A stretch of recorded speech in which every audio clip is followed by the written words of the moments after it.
రోమిల్కి రాసిన పత్రిక 13వ అధ్యాయం.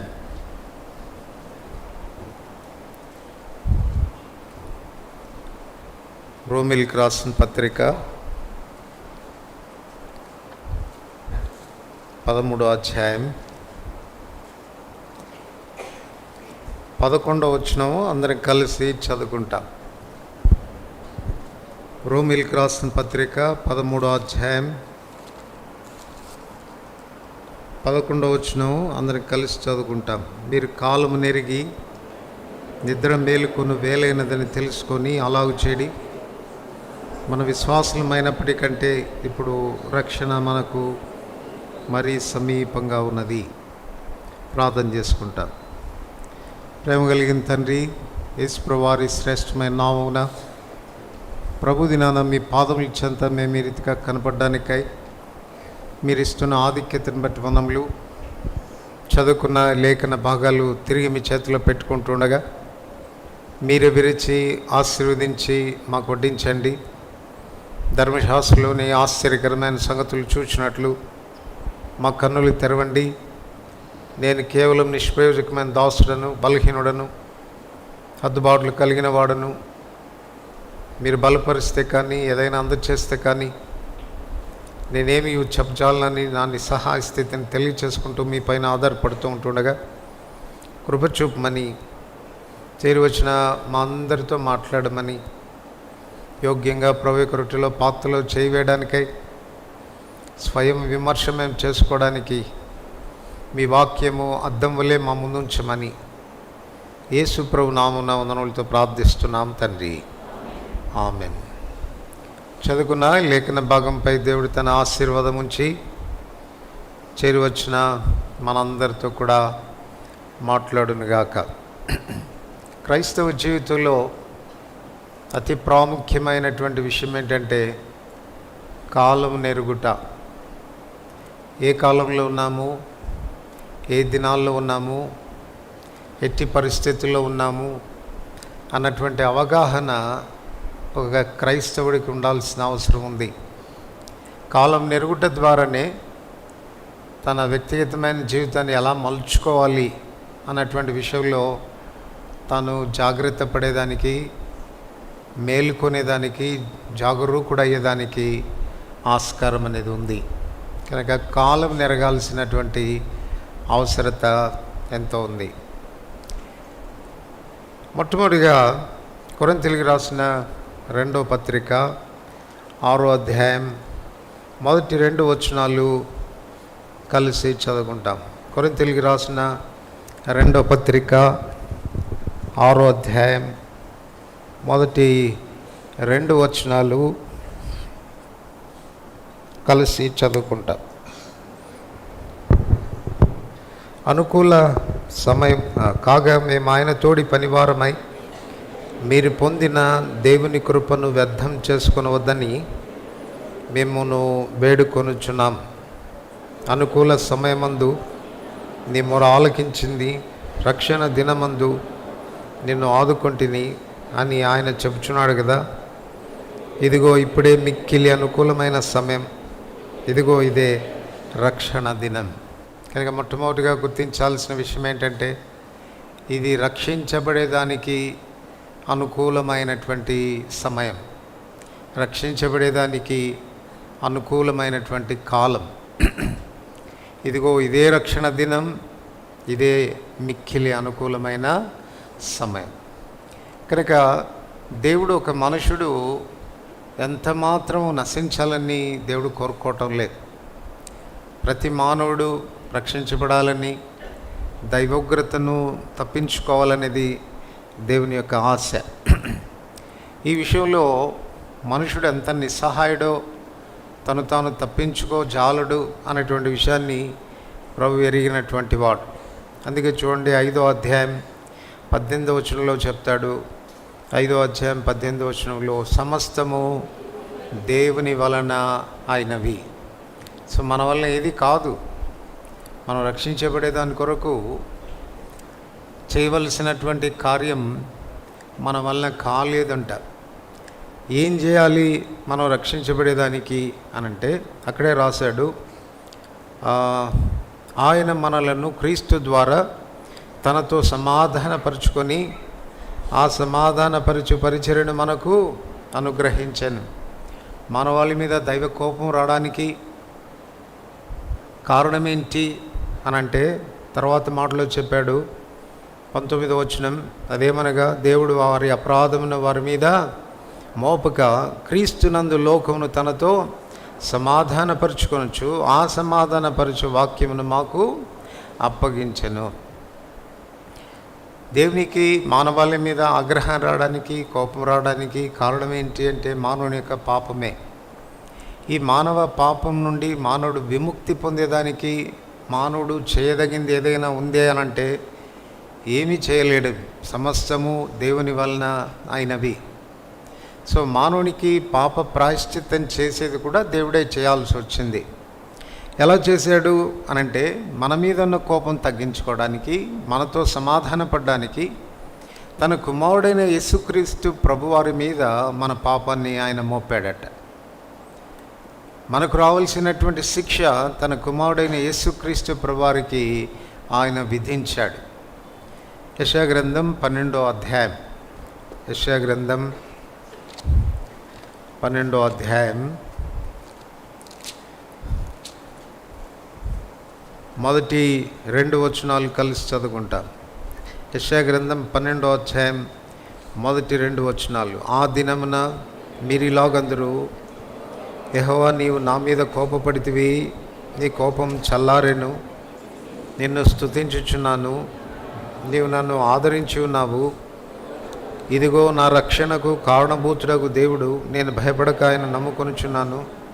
యెహోవా యెహోవాయే నాకు బలము, ఆయనే నా కీర్తనాస్పదము, ఆయన నాకు రక్షణాధారమైన. ప్రభువా నువ్వు కోపపడితివి, కానీ నీ కోపం చల్లారెను. ఎందుకు ఆయన కోపం చల్లారింది అంటే మనకు రక్షణాధారమైనటువంటి వాడు, మనల్ని రక్షించడానికి తన ప్రాణాన్ని సైతం పణంగా పెట్టినటువంటి ప్రభువు తనను బట్టి ఆయన కోపము చల్లారినట్లుగా మనం చూస్తాం.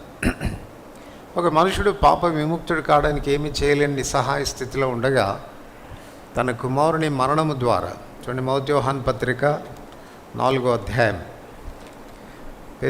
యోహాను రాసిన మొదటి పత్రిక 4వ అధ్యాయం 9-10 వచనాలు కలిసి చదువుకుంటాం. 9-10 వచనాలు. మనం ఆయన ద్వారా జీవించినట్లు దేవుడు తన అద్వితీయ కుమారుని లోకంలోనికి పంపెను. దీనివలన దేవుడు మన మీద ఉంచిన ప్రేమ ప్రత్యక్షపరచబడెను.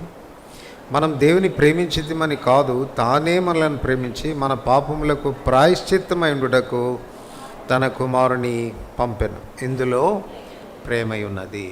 కనుక తండ్రి అయిన దేవుడు మన ఇళ్ళ చూపినటువంటి అపారమైనటువంటి ప్రేమ, పాపాన్ని బట్టి రావాల్సిన శిక్ష మన మీదికి రాకుండానట్లుగా తన కుమారుని ప్రాయశ్చిత్తార్థమైన బలిగా ఉండునట్లు ఈ లోకానికి ఆయన్ను పంపాడు. ఇప్పుడు అలాగ సిద్ధం చేసిన తర్వాత రక్షణ ఎంత సులభంగా చేశాడు అనంటే చూడండి, రోమిల్కి రాసిన పత్రిక 10వ అధ్యాయం, రోమిల్కి రాసిన పత్రిక 10వ అధ్యాయం, రోమా 10వ అధ్యాయం 9-10 వచనాలు కలిసి చదువుకుంటాం. 9-10 వచనాలు. అదేమనగా యేసు ప్రభు అని నీ నోటితో ఒప్పుకొని దేవుడు మృతుల్లో నుండి ఆయనను లేపినని నీ హృదయమందు విశ్వసించిన ఎడల నీవు రక్షించకూడదు. ఏలైనగా నీతి కలుగునట్లు మనుషుడు హృదయంలో విశ్వసించును, రక్షణ కలుగునట్లు నోటితో ఒప్పుకొనును. 13వ వచనం అందరికీ కలిసి చదువుతాం. ఎందుకనగా ప్రభు నామమును బట్టి ప్రార్థన చేయవాడెవడో, ఎంత సులభం చేశాడంట, ఆయన నామాన్ని బట్టి ప్రార్థన చేస్తే చాలంట. మన వలన కాంది, సాధ్యం కానిది, గొప్ప ప్రాయశ్చిత్తం చేస్తే కానీ కుదరనటువంటి ఆ రక్షణను తన కుమారుని బలిగావించడం ద్వారా సిద్ధపరిచిన తర్వాత ఇది నా దేవుడు ఒక మానవాళికి పాపక్షమాపణ, దానివల్ల కలిగే రక్షణ ఎంత సులభం చేశాడు అనంటే ఆయన నామాన్ని బట్టి ప్రార్థన చేస్తే చాలు. ప్రభువా నన్ను రక్షించు, ప్రభువా నన్ను రక్షించు అని చేసే చిన్న ప్రార్థన నిన్ను రక్షణలోనికి నడిపిస్తుంది. దానికి ముందు ఏం గుర్తించాలా? యేసుక్రీస్తు ప్రభు అని నీ నోటితో ఒప్పుకొని దేవుడు ఆయనను మృతుల్లో నుండి లేపినని నీ హృదయమందు విశ్వసి. యేసు ప్రభు మరణ, భూస్థాపన, పునరుత్థానములందలి విశ్వాసం. నా పాపుల నిమిత్తం ఆయన బలిగావించబడ్డాడు, మరణించాడని, సమాధి చేయబడ్డాడని, నన్ను నీతిమంతునిగా తీర్చడానికి ఆయన లేపబడ్డాడని హృదయమందు విశ్వసించి ఆయన నామం పేట ప్రార్థన చేసే ప్రతి మనుషునికి కూడా దేవుడు రక్షణను ప్రసాదిస్తున్నాడు. అయితే ఇప్పుడు ఈ రక్షణ నువ్వు అనుకున్నంత కాలం కొనసాగేటువంటిది కాదు. అపోస్తల కార్యములు 17వ అధ్యాయం, అపోస్తల కార్యములు 17వ అధ్యాయం, అపోస్తల కార్యములు 17వ అధ్యాయం 26వ వచనం అందరం కలిసి చదువుకుంటాం.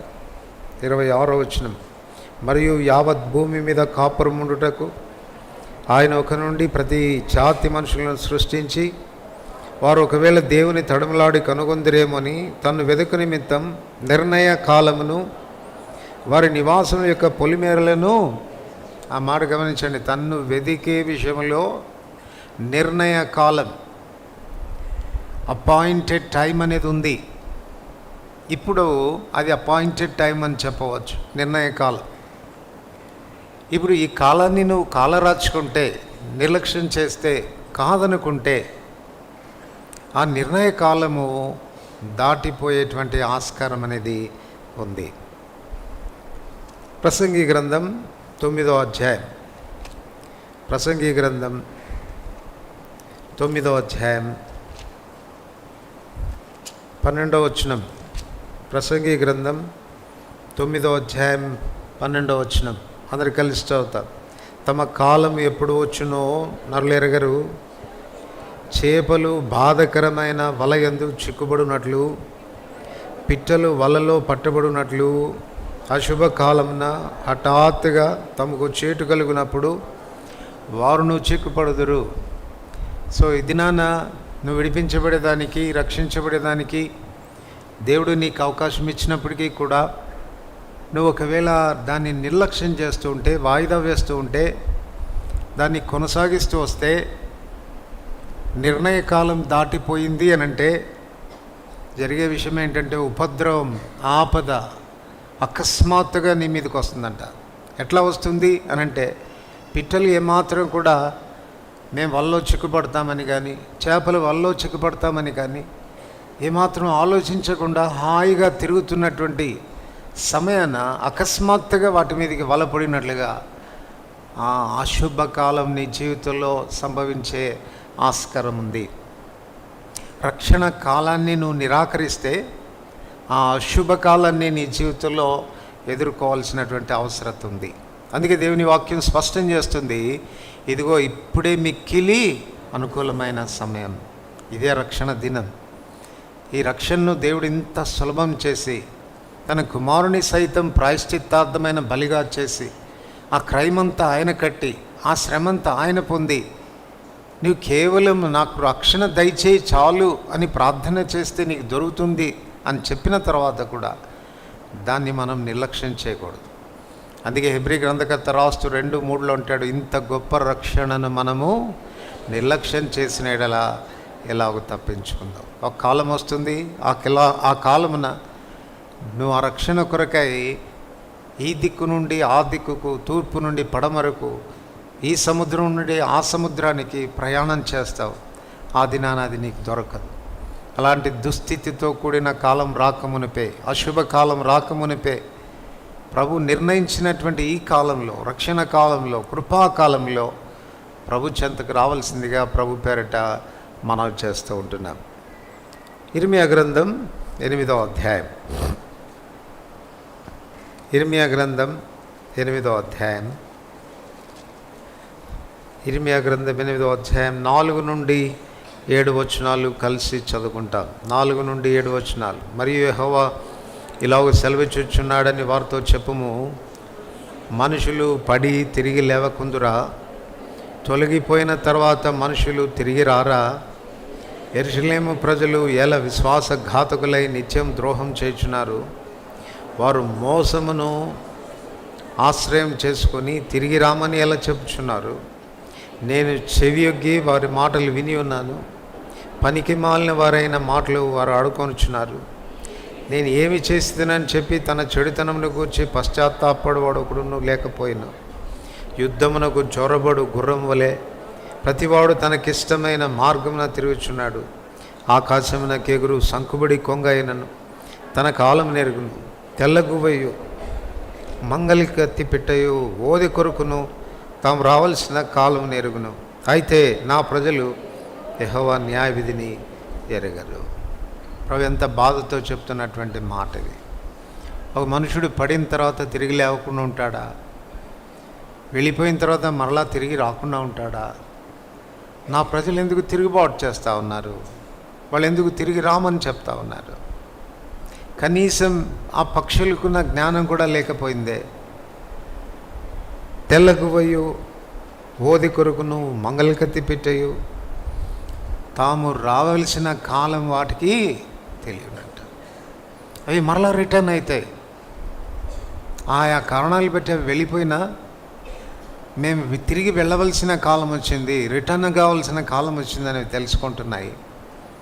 కానీ ఆత్మీయంగా వెనకజారినటువంటి నీవు, దేవునికి దూరం అయిపోయినటువంటి నీవు, వెన్ను చూపినటువంటి నీవు ఎంతకాలం అదే స్థితిలో కొనసాగుతావు?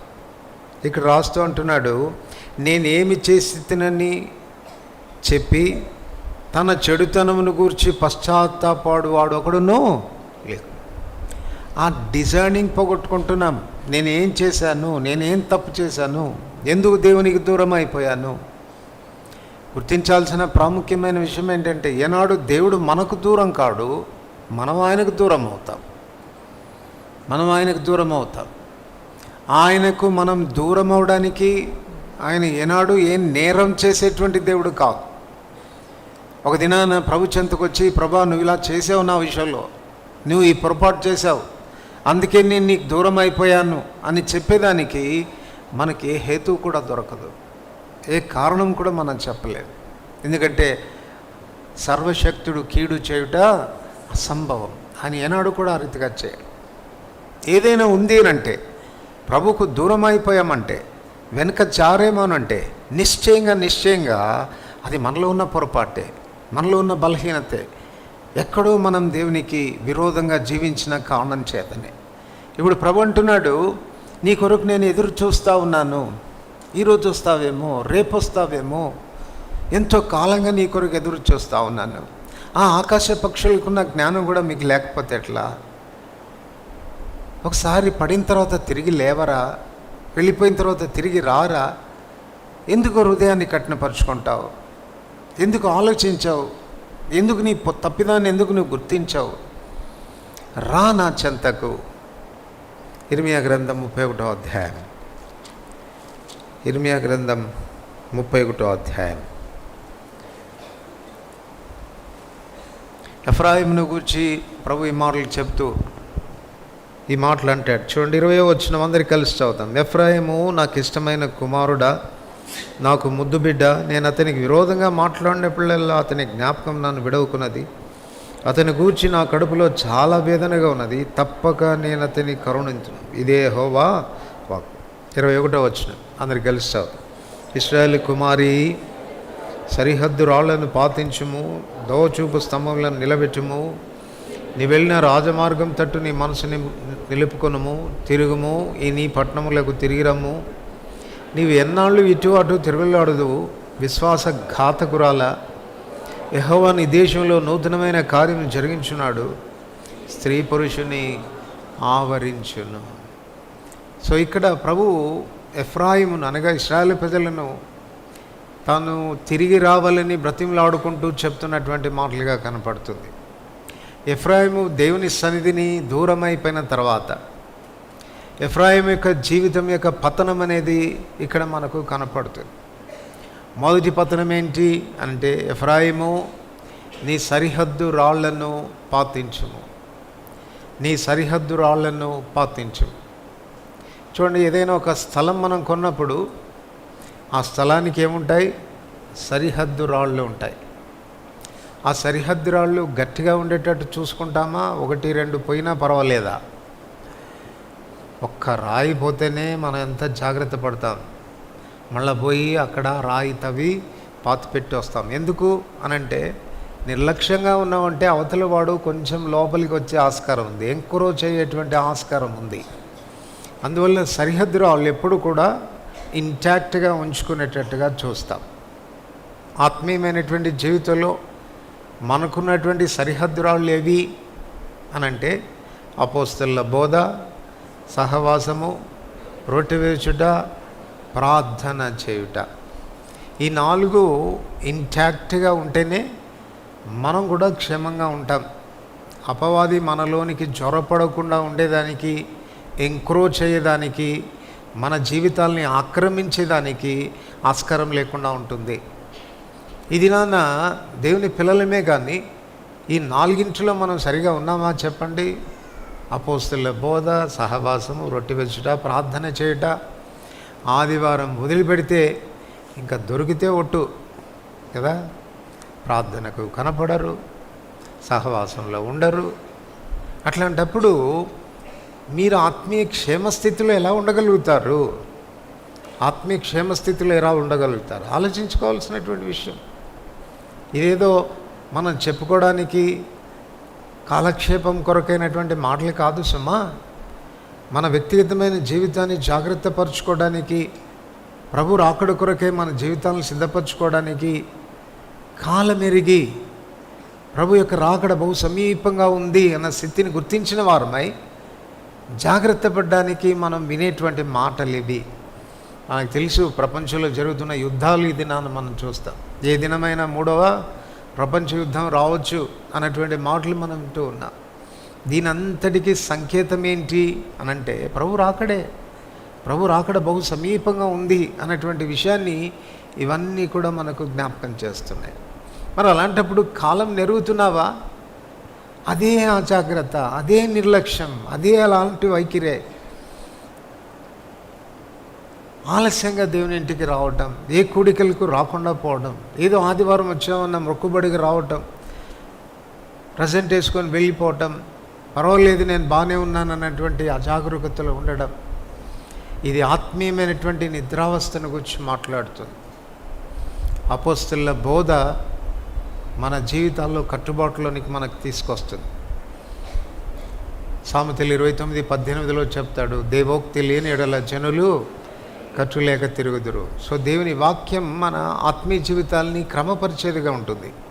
ఇంగ్లీష్ బైబిల్లో ఇంకా కొంచెం ఘాటుగా రాశాడు, where there is no vision people will perish అని రాశాడు. అంటే అక్కడ దర్శనం అనేది ఉండదో, ఇక్కడ దేవోక్తి ఉండదో, అక్కడ ప్రజలు నశించిపోతారు అని రాశాడు. సో అందువలన బైబిల్ పట్టిన తరగతికి రావాల్సిన అవసరత ఉంది. దేవుని వాక్యాన్ని మనం ఆనర్ చేయాల్సినటువంటి అవసరత ఉంది. సహవాసం కూడా చాలా ప్రాముఖ్యమైనది. సహవాసం దేని కొరకు? సహవాసం దేని కొరకు? ఆత్మీయమైనటువంటి బెట్ట కొరకు. ప్రసంగి 4వ అధ్యాయంలో రాస్తాడు కదా, ఒంటిగాడై ఉండుట కంటే 2 కూడి ఉండుట మేలు. ఎందుకు? ఒకడు పడితే ఇంకోడు లేవనెత్తాడు. వాని మీదకి ఎవడన్నా ఒకడు యుద్ధానికి వస్తే 2 కూడి వానిని ఎదిరిస్తారు. వారు 2 కలిసి ఉంటే వారికి వెట్ట కలుగుతుంది. సో స్పిరిచువల్గా ఆత్మీయమైనటువంటి వెట్ట కలగడానికి, విజయవంతమైన జీవితం కావడానికి, పడిపోయినా మనం పదే తిరిగి లేవడానికి సహవాసం అనేది మనకు దోహదపడుతుంది. ఆత్మీయమైనటువంటి సహవాసం దోహదపడుతుంది. ఇక రొట్టె విరుచుట దేని గురించి మాట్లాడుతుంది? చాలా సంగతులు ఉన్నాయి. ప్రాథమికంగా ఒక్క మాటలో చెప్పుకోవాలంటే, ఇది మీ కొరకై విరవబడిన నా శరీరం అని ప్రభు చెప్తాడు. అంటే ఆ రొట్టెలో మనం పాల్పొందుతున్నప్పుడు, యేసయ్య నీ శరీరం ఏ రీతిగా విరవబడిందో ఆ రీతిగా నేను కూడా విరవబడిన వాడనే, నా శరీరానికి విరవబడిన వాడనే. అంటే నా అర్థం ఏంటంటే, నా శరీరంలో చావు ఆపరేట్ అవుతుంది, మరణం ఆపరేట్ అవుతుంది అన్నటువంటి విషయాన్ని వెల్లడిపరుస్తున్నాం. ఆయన శరీరం నలగొట్టబడిందైతే, ఆయన శరీరం విరగొట్టబడిందైతే, అందులో పాలు పొందుతున్నటువంటి నీవు ఏమని చెప్తున్నావు? నా అనుభవం కూడా అదే, నా పరిస్థితి కూడా అదే అన్నటువంటి విషయాన్ని వ్యక్తపరుస్తూ ఉంటున్నాం. ఇక ప్రార్థన అనేటువంటిది దేని గురించి మాట్లాడుతుంది అని అంటే ప్రభు చిత్తం యొక్క గ్రహింపును గురించి మాట్లాడుతుంది. అందుకే పరలోక ప్రార్థన నేర్పించమన్నప్పుడు ఆయన నేర్పించాడు. పరలోకమందున్న మా తండ్రి, నీ నామం పరిశుద్ధపరచుకొనుగాక, నీ రాజ్యం వచ్చునుగాక, పరలోకంలో నీ చిత్తం నెరవేర్చబడుచున్నట్లు భూమి మీద నీ చిత్తం నెరవేర్చబడునుగాక. సో ప్రార్థన అంటే అర్థం ఏంటంటే దేవుని చిత్తాన్ని కూర్చున్న ఎరుక కలిగి ఉండి ఆ చిత్తం యొక్క నెరవేర్పు కొరకు ప్రభు సన్నిధికి వచ్చి అడగడమే ప్రార్థన అంటే. ఇంకా మామూలుగా చెప్పాలనంటే ఎప్పుడైతే ప్రభు యొక్క చిత్తాన్ని మనం నెరవేర్చడానికి ప్రారంభిస్తామో, ప్రభు కార్యాలని గురించి మనం ఆలోచించడం ప్రారంభిస్తామో, ప్రభు మన కార్యాలని గురించి ఆలోచించడం ప్రారంభిస్తాడు. మన సమస్యలన్నిటికీ పరిష్కార మార్గం అనేది ప్రార్థనయే. నువ్వు ఎంత ప్రార్థన చేస్తావు, ఎంత ప్రభు సన్నిధిలో కనిపెట్టుకుంటావు, ఎంత సంఘంతో కలిసి ప్రార్థన చేస్తావు. అందుకే ప్రభు చెప్పాడు కదా, సంఘం ఎదుట పాతాళలోక ద్వారములు నిలువనేరవని. సంఘం ఎదుట పాతాళలోక ద్వారములు నిలవనేరు. మనం మోకరించి సంఘంగా ఇద్దరు ఏకీభవించి ప్రార్థన చేస్తున్నప్పుడు శక్తి విడుదలవుతుంది. అందుకొరకు సమాజంగా కూడి రావాల్సిన అవసరం ఉంది. ఈ 4 కూడా 4 సరిహద్దు రాళ్ళు లాంటివి. 4 సరిహద్దు రాళ్ళ లాంటివి. సో ఈ దినాన ఈ విషయంలో మనం జాగ్రత్తగా ఉన్నామా? ఏదైనా రాళ్ళు పోగొట్టుకున్నామా? ఒకవేళ రాళ్ళు పోగొట్టుకుంటే గుర్తుపెట్టుకో, అపవాది నీ జీవితాన్ని ఆక్రమించేదానికి నువ్వు ఇస్తున్నటువంటి అవకాశం, అపవాది నీ లోపలికి ప్రవేశించేదానికి నువ్వు ఇస్తున్నటువంటి అవకాశంగా నువ్వు గుర్తించాల్సిన అవసరం ఉంది. ఇక ఇర్మియా 31వ అధ్యాయం 21వ వచనంలో దోవచూపు స్తంభములను నిలవబెట్టుము. సర్వసాధారణంగా ఒక ఊరి నుండి మరొక ఊరికి వెళ్తున్నప్పుడు త్రోవ చూపే స్తంభాలు త్రోవ ప్రక్కన నిలబడి ఉంటాయి కదా. హైదరాబాదు ఇంకా 280 కిలోమీటర్ దూరం ఉంది అని చెప్పేటువంటి బోర్డు ఒకటి ఉంటుంది. ఇక కాస్త కార్నర్కి వెళ్తే 4 దారుల కూడలి వస్తుంది. హైదరాబాద్కి వెళ్ళాలంటే కుడివైపుకు తిరుగు అని చెప్పేటువంటి బోర్డు ఒకటి ఉంటుంది. తర్వాత ఇంకా కాస్త మనం ముందుకు వెళ్తే వంతెన చాలా ఇరుగ్గా ఉంది, కొంచెం నెమ్మదిగా వెళ్ళు అని చెప్పేటువంటి బోర్డు ఉంటుంది. ఇంకా కాస్త ముందుకు వెళ్తే స్పీడ్ బ్రేకర్ ఉంది, వేగం తగ్గించు అని చెప్పేటువంటి బోర్డు ఉంది. ఈ బోర్డ్స్ అన్నీ ఏం చేస్తాయి చెప్పండి? ఒక ప్రయాణికుడు తన ప్రయాణాన్ని సుఖవంతంగా కొనసాగించేదానికి, ప్రమాదాలని తప్పించుకొని కొనసాగించేదానికి, సరి అయిన గమ్యానికి తాను చేరుకోవడానికి ఈ స్తంభాలన్నీ కూడా దోహదపడతాయి. అలాగనే దేవుడు మనలందరినీ కూడా ఈ లోకంలో త్రోవ చూపే స్తంభాలుగా ఉంచాడంట. అన్ని స్తంభాలకు ఒకే పని ఉండదు. సో ఒక్కొక్క స్తంభానికి ఒక పని ఉన్నట్టుగా నీవు కూడా త్రోవ చూపేటువంటి వ్యక్తిగా ఉండాలి. ఇంకో మాటలో చెప్పాలంటే నీ జీవితం ఇతరుల ప్రయాణానికి దోహదపడేదిగా ఉండాలా, ఆదర్శప్రాయమైనదిగా ఉండాలా, నడిపించేదిగా ఉండాలా, నీవు ఒక గైడ్ లైన్ లాగా ఉండాలా. అటువంటి జీవితాన్ని కలిగి ఉండాల్సినటువంటి మనం ఈ దినాన్ని ఎట్లున్నాం? త్రోవ చూపు స్తంభాలు నిలబెట్టు అని అంటే అర్థం ఏంటి? నిలబడి ఉన్నాయనే, పడిపోయి ఉన్నాయి. ఆత్మీయమైనటువంటి జీవితంలో మన కర్తవ్యాన్ని గుర్తించడం లేదు, మనం ఎలా ఉండాలి అన్నటువంటి విషయాల్లో గుర్తించడం లేదు. ఏదో నా కొరకు నేను, నా కుటుంబం కొరకు నేను, నా పిల్లల కొరకు నేను అన్నట్టుగా బ్రతుకుతున్నామే కానీ ఇతరులకు ఆదర్శప్రాయంగా ఉండాలి, ఇతరులను ప్రభు చెంతకు నడిపించేదిగా ఉండాలి, ఇతరుల ఆత్మీయమైనటువంటి ప్రయాణంలో దోహదపడేటువంటి వ్యక్తులుగా ఉండాలి అన్నటువంటి గమనంలో బ్రతుకుతున్నామా ఆలోచించుకోవాల్సినటువంటి విషయం. తర్వాత మరేం చెప్తాడు చూడండి, నువ్వు వెళ్ళిన రాజమార్గము తట్టు నీ మనసు నిలుపుకొనుము. నీవు వెళ్ళిన ఒకప్పుడు రాజమార్గంలో నడిచాము, ఇప్పుడు దాని వైపు నీ మనసు నిలుపుకో అని అంటే అర్థం ఏంటి? ఆ మార్గంలో మనం సరిగా లేమన్. యెషయా గ్రంథం 35వ అధ్యాయం. యెషయా గ్రంథం 35వ అధ్యాయం 8వ వచనం అందరు కలిసి చదువుతాం. అక్కడ దారిగానున్న రాజమార్గం ఏర్పడును, అది పరిశుద్ధ మార్గం అనబడును, అది అపవిత్రులు పోకూడని మార్గము, అది మార్గమున పోవారికి ఏర్పరచబడును. 3 లైనను దానిలో నడుచుచు త్రోవను త్రప్పక యుందురు. ఈ రాజమార్గంలో పోయేటువంటి వాళ్ళు ఎవరు? ఈ రాజమార్గంలో పోయే వాళ్ళు ఎవరు అనంటే వాళ్ళు పవిత్రులై ఉంటారు, పరిశుద్ధులై ఉంటారు. ఎందుకంటే అది పరిశుద్ధ మార్గం అనబడును, అది అపవిత్రులు పోకూడని మార్గం. అది అందులో అంటే దాని అర్థం ఏంటంటే మనము పరిశుద్ధత విషయంలో మన జీవితాలని జాగ్రత్త పరుచుకుంటాం. రాజమార్గంలో ఉన్నాం, సరైన మార్గంలో ఉన్నాం అన్నదానికి రుజువు ఏంటంటే వి కీప్ అవర్ హోలీ, పవిత్రంగా మన జీవితాలని కాపాడుకుంటాం. ఇక రెండవ విషయం ఏంటి అనంటే ఆ 3 లైనా కూడా చక్కగా నడిచిపోతారంట ఆ మార్గంలో. అంటే దాని అర్థం ఏంటి అనంటే జ్ఞానం అనేది ప్రసాదించబడుతుంది వాళ్ళకి, జ్ఞానం అనేది ప్రసాదించబడుతుంది. దే వాక్ వైజ్లీ అని చెప్పవచ్చు, చాలా జ్ఞానంగా నడుచుకుంటారు వాళ్ళు అని చెప్పవచ్చు. తర్వాత అదే దారిలో నడిచేటువంటి వారు ఎన్నడూ తొట్టిల్లరు, జారిపడేటువంటి ఆస్కారం అనేది ఉండదు. సో దేవుని పిల్లలమైనటువంటి మనం ఈ రాజమార్గంలో నడవాల్సినటువంటి వారు, పరిశుద్ధతను సన్మానిస్తూ దైవికమైన జ్ఞానం చేత నింపబడుతూ తొట్టిల్లకుండా మన బాటను చక్కగా నడిచిపోయేటువంటి వ్యక్తులుగా ఉండాలి. ఇప్పుడు ప్రభు నేరం మోపుతున్నాడు, నువ్వు మరలా రాజమార్గంలోనికి రా అంటే నువ్వు రాజమార్గం నుండి వైదొలిగావని కదా. తో చూపే స్తంభాలు నిలబెట్టు అనంటే పడిపోయి ఉన్నాయని కదా. నీ సరిహద్దురాళ్ళు నిలబెట్టు అనంటే అవి పోయాయని కదా.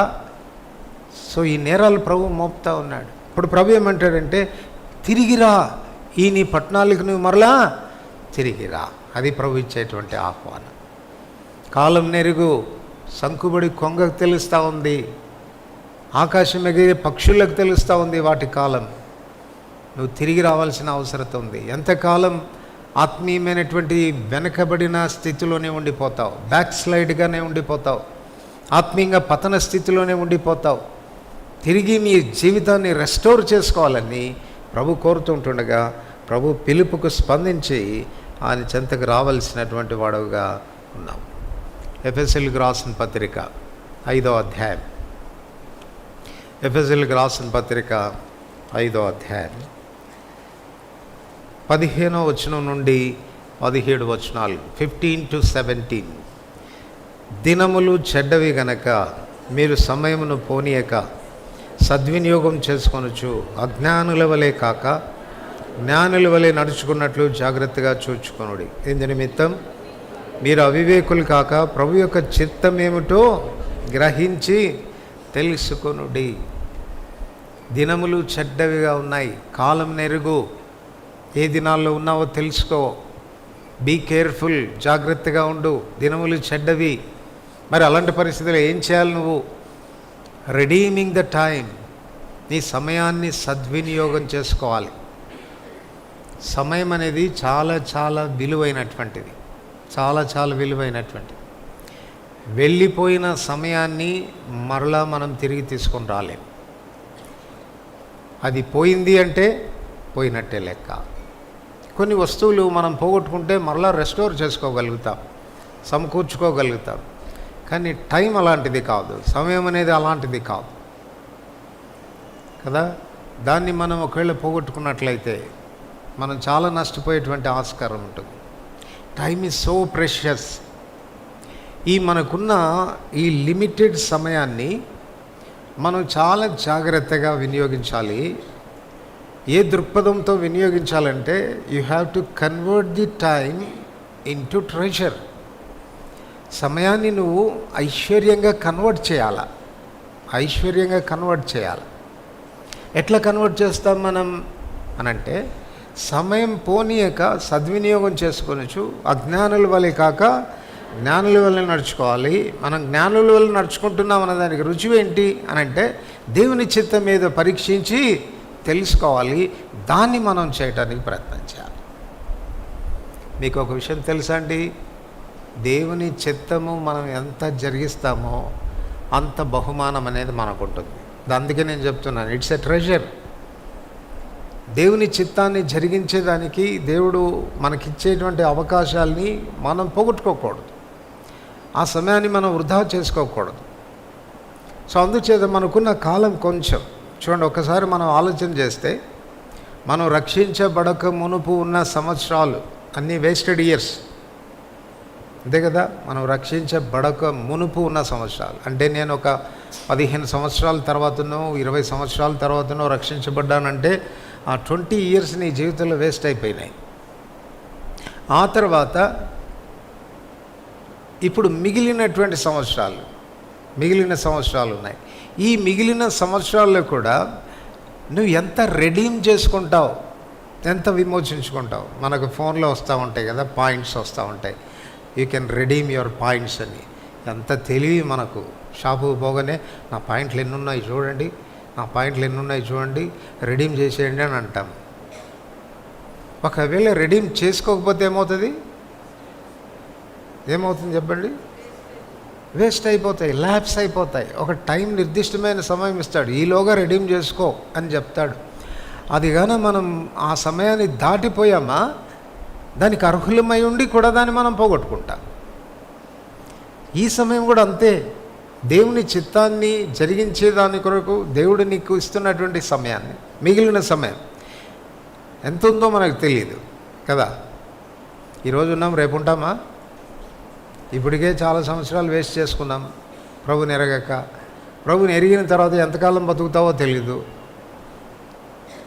ఆకున్న కొద్దిపాటి సమయాన్ని యూటిలైజ్ చేసుకోవడం. ప్రభు అవకాశం ఇస్తే అవకాశాన్ని సద్వినియోగం చేసుకోవాలి. ప్రభువా నీ చిత్తం ఏంటి చెప్పు, ఏం చేయమంటావు చెప్పు, నీ ఆలోచన ఏంటి చెప్పు, నీ ఉద్దేశాలు ఏంటి చెప్పు అని ప్రభు యొద్ద అడిగి ఆయన ఉద్దేశాల నెరవేర్పు కొరకు మన టైంని మనం వెచ్చించడం. మన కుటుంబం కొరకు, మన పిల్లల కొరకు, మన స్వార్థం కొరకు, మన పొట్ట కొరకు మన సమయాన్ని మనం ఎంత వెచ్చిస్తున్నామే కానీ దేవుని కార్యాల కొరకు, దేవుని ఉద్దేశాల కొరకు, దేవుని చిత్తం కొరకు ఎంత సమయాన్ని నువ్వు వెచ్చిస్తున్నావు అనేది ఆలోచించుకోవాలి. ఇప్పుడు కాదు నీకు తెలిసేది, రేపు నిత్యత్వానికి పోయిన తర్వాత అక్కడ పశ్చాత్తాపడాల్సి వస్తుంది. ప్రభువా ఇంత సమయాన్ని వృధాపరుచుకున్నానా, నేను ఏదో తెలియకుండా చేసిన ఈ కొద్ది నీ చిత్తానికే ఇంత బహుమానమా నాకు? ఒకవేళ నాకు నిజంగా నేను నీ చిత్తాన్ని ఎరిగి తెలుసుకొని చేసి ఉంటే ఎంత ఐశ్వర్యవంతుడిగా ఉండేవాడిని నేను పరలోకంలో. అందుచేతనే బుద్ధిహీనులుగా, అవివేకులుగా మనం ఉండకూడదు. దినాలు చెడ్డవిగా ఉన్నాయి, సమయాన్ని పోనివ్వకూడదు. నాకు ఎప్పుడు ఈ విషయం జ్ఞాపకం వస్తుంటుంది. చూడండి, మనకు స్ట్రైక్ వచ్చిందనుకోండి, స్ట్రైక్ వస్తే ఎక్కువ ఇబ్బంది పడేది ఎవరు చెప్పండి? ఒకవేళ మన ఊర్లో స్ట్రైక్ అనౌన్స్ చేశారు, ఎక్కువ ఇబ్బంది పడేవాళ్ళు ఎవరు? ఎక్కువ ఇబ్బంది పడేది కోమటోళ్ళు కదండి. సో వాళ్ళకి మహాబాధ, మహా కష్టం. ఏం చేస్తారు తెలిసిన వాళ్ళు? ఏం చేస్తారండి, ఒకవేళ ఆ మూసేసేవాళ్ళు దూరంగా ఉన్నారంటే మెల్లగా షాపు పైకి లేపుకొని 4-5 గబగబా అమ్మేసుకొని వస్తున్నారంటే షట్టర్ వేసుకుంటారు. అంటే దే మేక్ యూజ్ ఆ కొద్దిపాటి సమయాన్ని, సరే ఒక 4-5 రూపాయలన్నా రాకపోతుందా అన్నటువంటి దృక్పథంతో ఆ సమయాన్ని వాళ్ళు యూటిలైజ్ చేసుకుంటారు. సేమ్ థింకింగ్ ఉండాలి మనకు. చీకటి సంబంధులకే అంత జ్ఞానం అయితే వెలుగు సంబంధులమైనటువంటి మనకెంత జ్ఞానం ఉండాలి? అట్లాగైతే నీ సమయాన్ని నువ్వు ఎంత ప్రభు చిత్తం యొక్క నెరవేర్పు కొరకు వాడుతున్నావు, లేక వృధాపరుచుకుంటున్నావు, లేక ఖర్చు పెట్టేస్తున్నావు, లేక అసలు సమయాన్ని కూర్చున్న గమనం లేకుండా బ్రతుకుతున్నావు, ఆలోచించాల్సినటువంటి అవసరం. అజ్ఞానుల వలె కాక జ్ఞానుల వలె ఉందాం. దేవుని చిత్తము కొరకు ఈ లోకంలో నువ్వు ఏది చేస్తావో అన్న దాన్ని బట్టి నిత్యత్వములో నీవు ఫలితాల్ని అనుభవించబోతున్నావు, బహుమానాలను అనుభవించబోతున్నావు, స్వాస్థ్యాన్ని అనుభవించబోతున్నావు, మహిమను అనుభవించబోతున్నావు. సో దేవుడు దాన్ని క్యాల్కులేట్ చేసి ఆ పరిమాణం చొప్పునే దేవుడు నీకు అక్కడ బహుమానం ఇవ్వబోతున్నాడు. అందుచేత సమయాన్ని వృధాపరచుకోవద్దు, జీవితాన్ని నష్టపరచుకోవద్దని దేవుని పేరట బ్రతిమలాడు చెప్తూ ఉంటున్నాను. యోహాను సువార్త 4వ అధ్యాయం. యోహాను సువార్త 4వ అధ్యాయం 35 నుండి 38 వచనాల వరకు కలిసి చదువుకుంటాం. యోహాను సువార్త 4వ అధ్యాయం 35 నుండి 38 వచనాలు. ఇంకా 4 నెలలైన తర్వాత కోతకాలం వచ్చునని మీరు చెప్పుదురు కదా. ఇదిగో మీ కనులెత్తి పొలములను చూడండి, అవి ఇప్పుడే తెల్లబారి కోతకు వచ్చి ఉన్నవని మీతో చెప్పుచున్నాను. విత్తువాడును కోయివాడును కూడా సంతోషించినట్లు కోయివాడు జీతం పుచ్చుకొని నిత్య జీవార్థమైన ఫలమును సమకూర్చుకొనుచున్నాడు. విత్తువాడొకడును కోయివాడొకడునన్న మాట ఈ విషయంలో సత్యమే. మీరు దేనిని గూర్చి కష్టపడలేదు, దాన్ని కోయుటకు మిమ్మల్ని పంపితిని. ఇతరులు కష్టపడిరి, మీరు వారి కష్టంలో ప్రవేశించుచున్నారని చెప్పాను. మీరు 4 నెలలైన తర్వాత ఏ కాలం వస్తుందంట? కోతకాలం వస్తుంది. వాళ్ళని ఇప్పుడే రాదులే, ఇంకా 4 months ఉంది టైం, అప్పుడు కోతకాలం వస్తుంది. ఇప్పుడు ప్రభు ఏమంటున్నాడు? మీరు కన్నులెత్తి పొలాల్ని చూడండి, ఇప్పుడే తెల్లబారి అవి కోతకు అంటే ఇప్పుడు ప్రభు చెప్తున్న మాట ఏంటంటే కోతకాలం ఎప్పుడు? 4 నెలల తర్వాతనా? ఇప్పుడేనా? 4 నెలల తర్వాత. 4 నెలల తర్వాతని శిష్యులు అంటున్నారు. ప్రభు అంటున్నాడు ఇప్పుడే కోతకాలం, తెల్లవారి కోత సిద్ధంగా ఉంది. కాబట్టి ఏం చేయాలి చెప్పండి? You should become a harvester. కోత కోసే పనివాడివిగా నువ్వు సిద్ధపడాలి. కోత కోసే పనివాడివిగా నీవు సిద్ధపడాలి. ఇది దేని గురించి మాట్లాడుతుంది అని అంటే మనకు తెలుసు. పై భాగంలో దేవుడు సమరయ స్త్రీతో మాట్లాడుతూ సమరయ స్త్రీకి స్వాత చెప్తూ ప్రభు వైపు సమరయ స్త్రీని త్రిప్పుతూ వచ్చినటువంటి సందర్భం ఇది.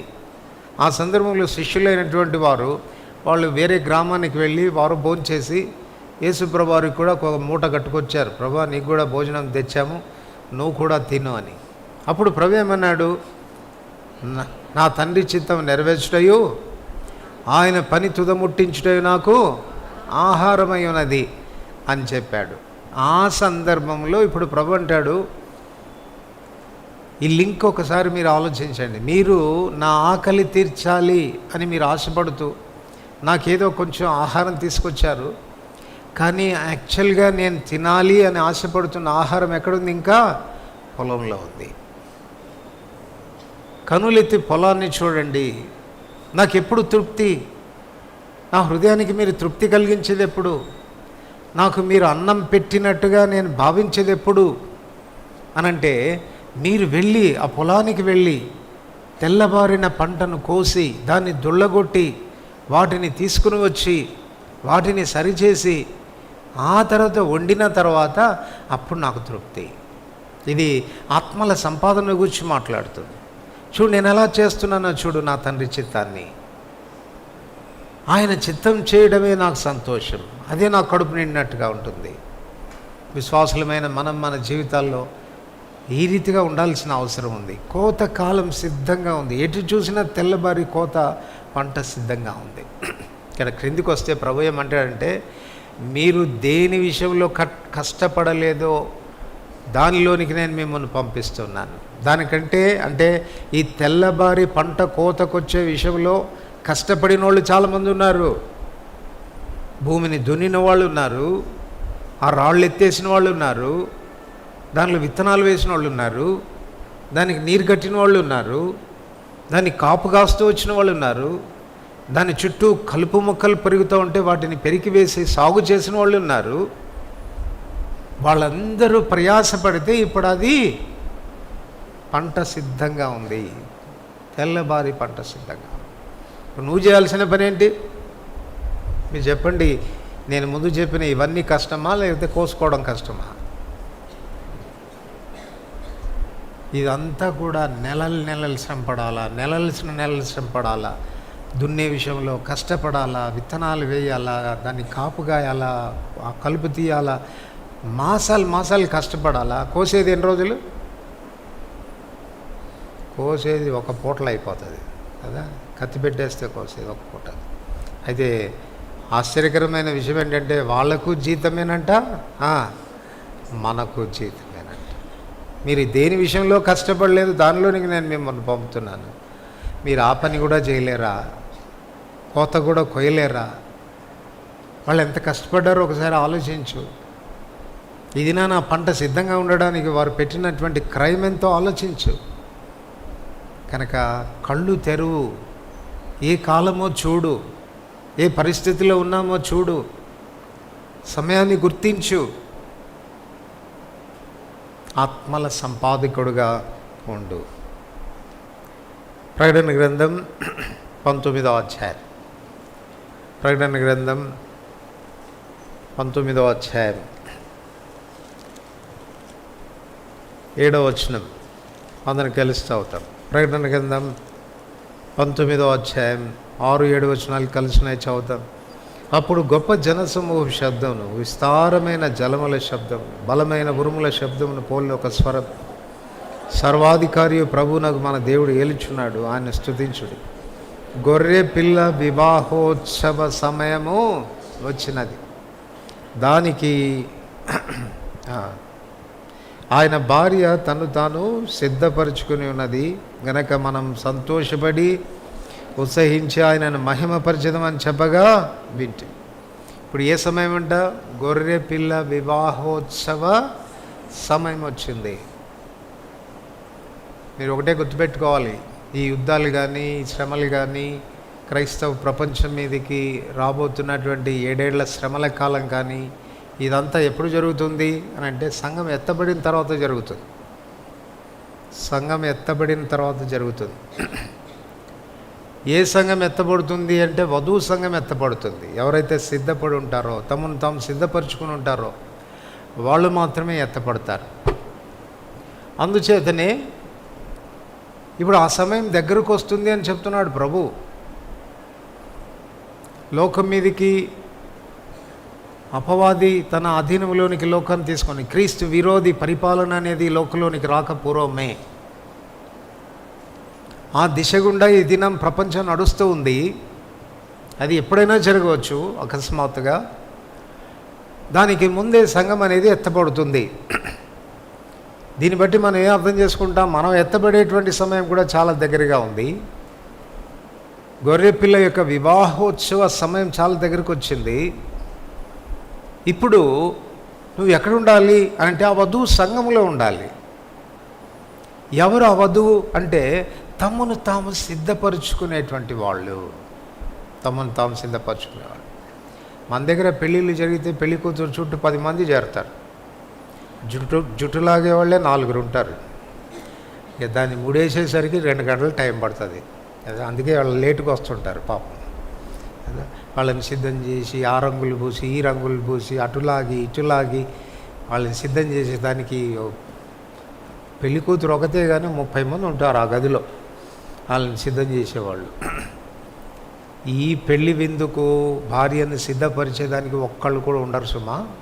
పెళ్లి కూతురే సిద్ధపడాలి, తను తాను పెళ్లి కూతురే సిద్ధపరచుకోవాలి. ఎవరు నీకు దోహదపడరు, ఎవరు నీకు సహాయపడరు, కనీసం పిన్ను కూడా పెట్టేదానికి ఎవరు ఉండరు. నీకు నువ్వే సిద్ధపరచుకోవాల్సినటువంటి అవసరం ఉంది. కనుక నేను సిద్ధపడలేదు, ఎవరు నన్ను సిద్ధపరచలేదు అని ఇతరుల మీద నువ్వు నేరం మోపడానికి కూడా వీలు లేదు. You have to keep your self, you have to prepare your self. నిన్ను నువ్వు కాపాడుకోవాలి, నిన్ను నువ్వు భద్రపరచుకోవాలి. ఆ రాకడ కొరకు సిద్ధపడ్డారు. 3 కేకల గురించి మనం వింటాం కదా.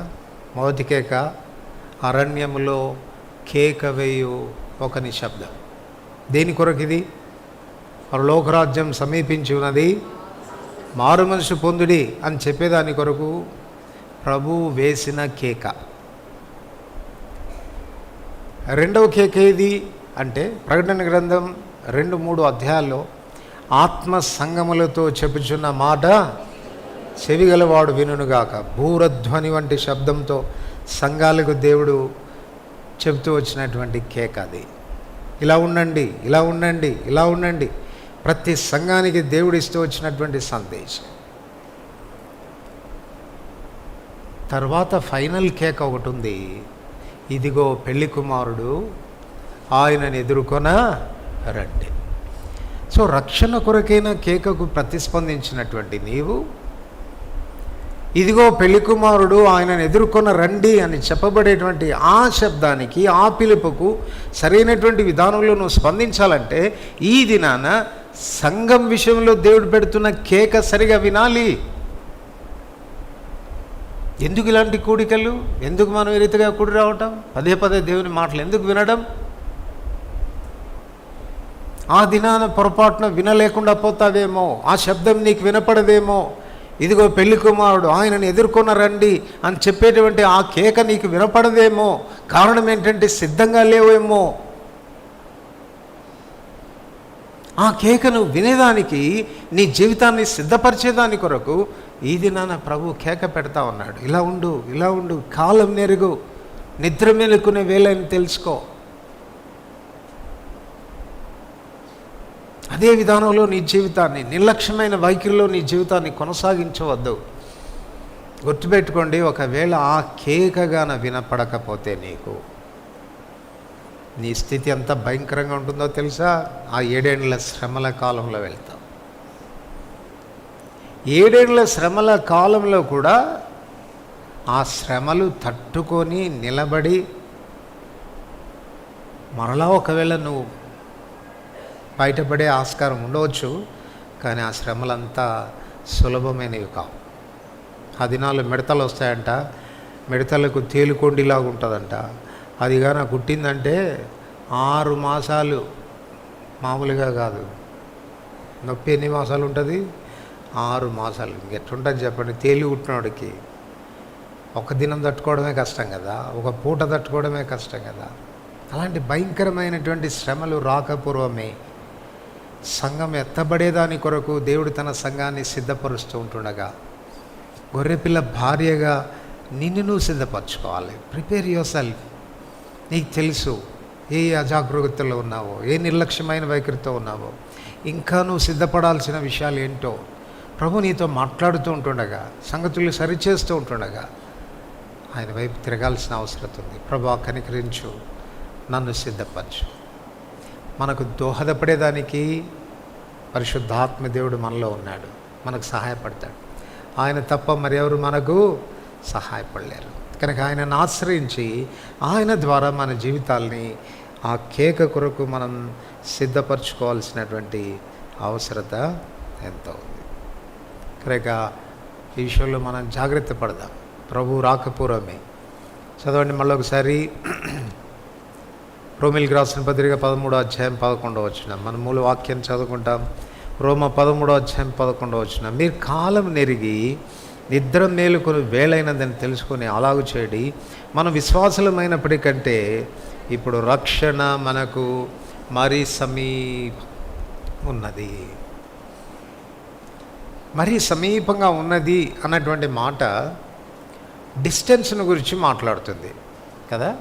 మనం రక్షించబడినప్పుడు కొంచెం దూరంగా ఉన్నది రక్షణ, ఇప్పుడు అది మనకు మరీ సమీపంగా ఉంది అనంటే ఇది మన ఆత్మీయమైనటువంటి పరుగును గురించి మాట్లాడుతుంది. మారథాన్ రేస్ తెలుసు కదా. 25 కిలోమీటర్లు, 50 కిలోమీటర్లు పరిగెడతారు వాళ్ళు. 100 మీటర్స్, 200 మీటర్స్, 400 మీటర్స్, 800 మీటర్స్ పరిగెట్టే వాళ్ళలాగా మారథాన్ రేస్ ఉండదు. మారథాన్ రేస్ ఎట్లా ఉంటుందనంటే చాలా నిర్లక్ష్యంగా పరిగెడతారు. ఆరంభంలో చాలా నిర్లక్ష్యంగా పరిగెడుతూ ఉంటారు. గమ్యం దగ్గరకయ్యే కొలది వేగాన్ని పెంచుతారు. ఇంకా 100 మీటర్స్, 200 మీటర్సే ఉంది అని అనుకున్నప్పుడు శరీరంలో ఉన్న శక్తి అంతా కాళ్ళలోకి తెచ్చుకొని అప్పుడు వేగంగా పరిగెడతాడు. సో మన రక్షణ అలా ఉండాలంట. నువ్వు రక్షించబడిన తొలి దినాల్లో నీ రక్షణ అనేటువంటి టార్గెట్ చాలా దూరంగా ఉంది. అప్పుడు నువ్వు కొంచెం నిర్లక్ష్యంగా పరిగెత్తినా పర్వాలేదు. ఇప్పుడు అది సమీపంగా వచ్చేసింది, నువ్వు చాలా నియర్గా ఉన్నావు. ఎట్లా పరిగెట్టాలి ఇప్పుడు? ఎట్లా పరిగెట్టాలా? వేగంగా పరిగెట్టాలి. మనంతా ఉల్టా ప్రాసెస్ కదా. రక్షణ పొందిన తొలి దినాల్లో అబ్బో మన వేగం ఎంతనో చెప్పడానికి వీల్లేదు. స్పీడ్గా పరిగెత్తి ఎక్కడో కోలబడిపోయి అసలు పరిగెత్తడమే మానేసాం మేము. అలా కాదు, ప్రోగ్రెసివ్ వేలో ఉండాలి. దినాలు గడిచే కొలది, ఆ రక్షణ మనకు సమీపంగా ఉండే కొలది మనం ఇంకా వేగంగా పరిగెత్తాలి. ఆ గమ్యాన్ని చేరుకోవాలన్నటువంటి ఆశతో పరిగెత్తాలి. ఆ ఆతృత నీలో లేకపోతే విషయం ఏంటంటే నీకు కాలం తెలిసినట్టు లేదు అని అర్థం. కాలం నెరగడం లేదు. ఏ స్థితిలో ఉన్నామో, ఏ కాలంలో ఉన్నామో, ఎటువంటి పరిస్థితుల్లో ఉన్నామో, ఆయన రాకడ ఎంత సమీపంగా ఉందో, ఆ రక్షణ మనకి ఎంత సమీపంగా ఉందో అన్నటువంటి గమనంలో లేకుండా బ్రతుకుతున్నాం అనేది దేవుని వాక్యం స్పష్టం చేస్తుంది. కనుక విశ్వాసులంగా కాలం నెరవేదాం. నిద్రపోయే సమయం కాదు ఇది, నిర్లక్ష్యంగా ఉండే సమయం కాదు, మేలుకునే సమయం, జాగ్రత్త పడేటువంటి సమయం, పరిస్థితులను ఎరిగేటువంటి సమయం, దాన్ని అనుసరించి ప్రతిస్పందించేటువంటి సమయం. ఏ పరిస్థితుల్లో నేనున్నాను, ఎలా ప్రతిస్పందించాలి అన్నటువంటి విషయాలు కూర్చున్నటువంటి గమనం కలిగి జీవించేటువంటి జీవితమే విజయవంతమైన క్రైస్తవ జీవితం. సో అటువంటి స్థితిలోనికి ప్రభు మనల్ని తీసుకుని వచ్చునుగాక. ప్రార్థన చేసుకుంటాం.